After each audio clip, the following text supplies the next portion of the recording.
Hey guys, I hope you all had a great weekend and got a chance to check out my Google Classroom page.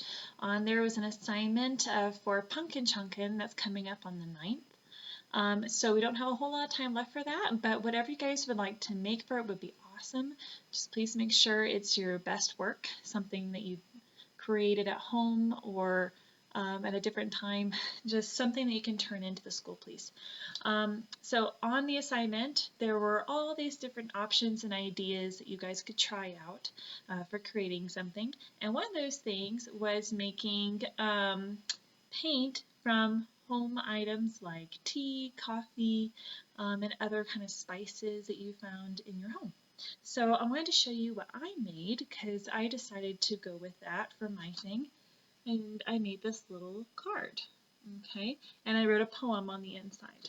So I'm going to tell you about what I explored so you can see what I went through. So first I started sketching out an idea of what I wanted in a little book.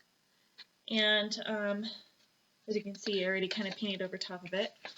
And I tested out some different samples of different teas and things that I had around the house. So what I did was I got some color for this like bright red color here, or reddish orange. This one here, this is paprika that I used from my seasonings, and I just mixed it with a little bit of hot water.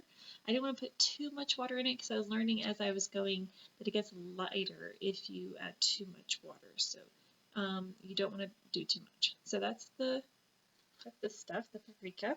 Okay, and then I actually even crushed some blueberries, and I put a little too much water in with these. I really shouldn't have done water at all with this. I think just blueberries by itself would be just fine.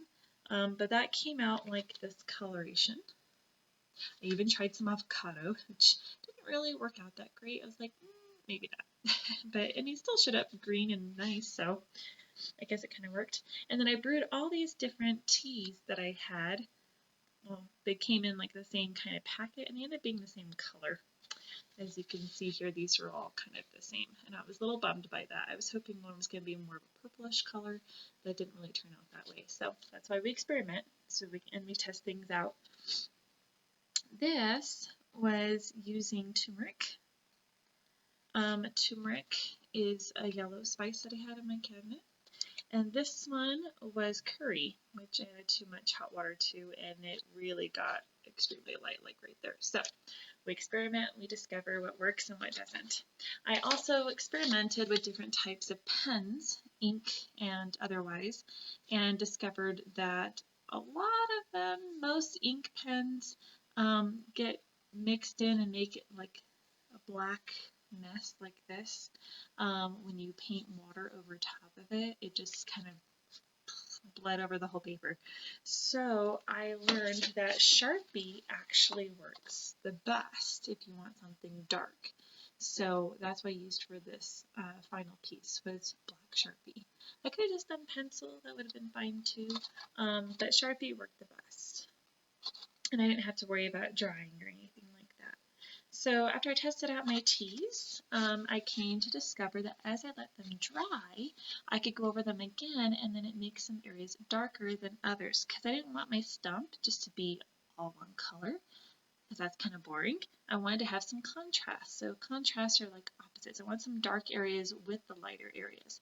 So I didn't go over the whole thing more than once. I just did certain areas.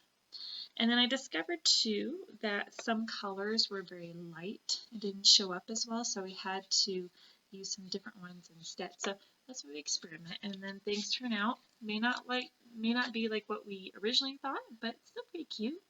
So I like this idea of a squirrel in a sweater. I was like, oh, that would be so cute. I wrote up a list even of different things that had to do with fall to help me out in this process. So here is my list, okay, things for fall. And that's how I came up with my idea of a squirrel on a stump. And then I was like, oh, it would be cute to have a squirrel in a sweater. And so I drew that too. So, and then I wanted to turn this into a little card. And then, of course, like I said, I have a poem on the inside. And we were learning a little bit about poetry before we went to online learning. So I'm just going to read to you real quick, just for fun. A sweatered squirrel sitting upon a stump, sipping tea in one big lump. Want to join me? The little squirrel asked, and the hardy woodsman dropped his axe. So it's just a little funny poem. So I hope you enjoyed this. Please still be working on things for the Pumpkin Chunkin. Make sure you get those to central office for me so I can pick them up. Thank you, Sarah Olberg, for being so quick with that. She made a cool cannon out of recycled materials. So that's something fun you could try out as well. Other people have made like little candy sculptures and things like that just for fun. But if you want to enter something like that into Pumpkin Chunkin, you're more than welcome to. Please let me know if you have any questions, and I'll be posting a new assignment soon.